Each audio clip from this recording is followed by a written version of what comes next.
कल माननीय प्रधानमंत्री नरेंद्र मोदी जी ने अविश्वास प्रस्ताव पर अपनी बात रखते हुए ये कहा कि मोदी जी को पूर्वोत्तर अपना जिगर का टुकड़ा लगता है, नॉर्थ ईस्ट जिगर का टुकड़ा लगता है।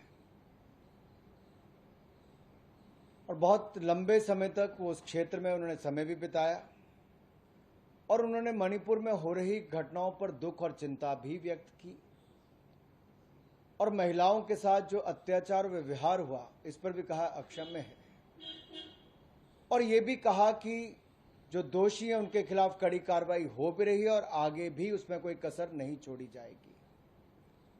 प्रधानमंत्री जी का यह वक्तव्य सदन में था। देश को पूरी जानकारी जहां एक और उन्होंने दी, वहीं पर पहले गृह मंत्री जी ने विस्तार में मणिपुर में क्या क्या हुआ, क्या क्या कदम भारत सरकार ने उठाए।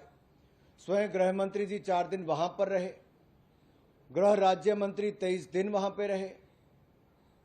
ये पहली बार भारत में हुआ कि कोई गृह मंत्री 4 दिन मणिपुर में स्वयं रहे हों, अलग अलग ग्रुप से बैठकें की हों, हर कदम उठाने का प्रयास किया हो। जहां एक और सारी जानकारी सदन को दी, वहीं पर एक शांति का प्रस्ताव भी रखा, लेकिन कांग्रेस ने शांति के प्रस्ताव पर भी सदन में भी अशांति फैलाने का प्रयास किया और मणिपुर में भी अशांति फैलाने में कोई कसर नहीं छोड़ रहे। श्रीमान राहुल गांधी जी का लॉन्च एक बार फिर फेल और फ्लॉप हो गया। जब वो सदन में कुछ नहीं बोल पाए तो सड़क पर आकर वही गाली दोबारा निकालने का प्रयास किया। अभद्र भाषा का प्रयोग, अपशब्द कहना, झूठ बोलना एक आदत सी कांग्रेस के नेताओं की बन गई है और ये इनका अहंकार और घमंड इनको घमंडिया गठबंधन को बनाता है। क्या कोई भारत माता का सपूत अपनी मां के टुकड़े टुकड़े की बात सोच सकता है? भारत माता की हत्या की बात सोच सकता है?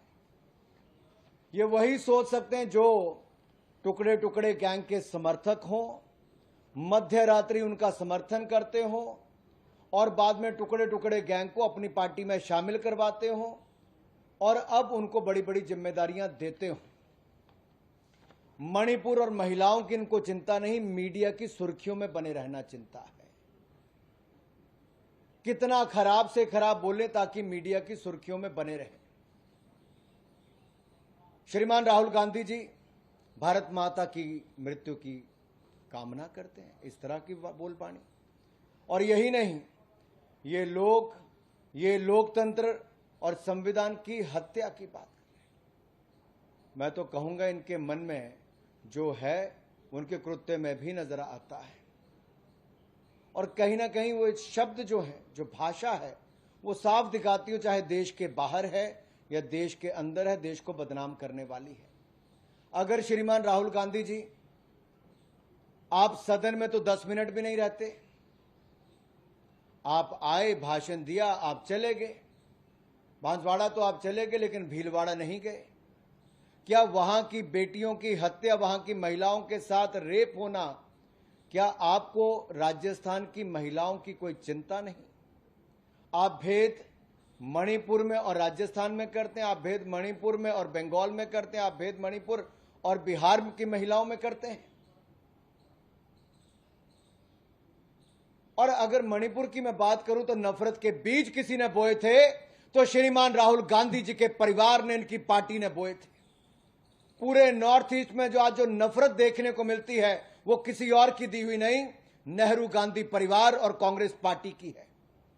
जब ये जवाब नहीं दे पाए सदन के अंदर कि कैसे अपने वोट बैंक की राजनीति के लिए नेहरू जी, इंदिरा जी, राजीव जी, फिर मनमोहन जी, सोनिया जी, राहुल गांधी जी, ये एक के बाद दूसरे ने पूर्वोत्तर को जलने के लिए छोड़ दिया।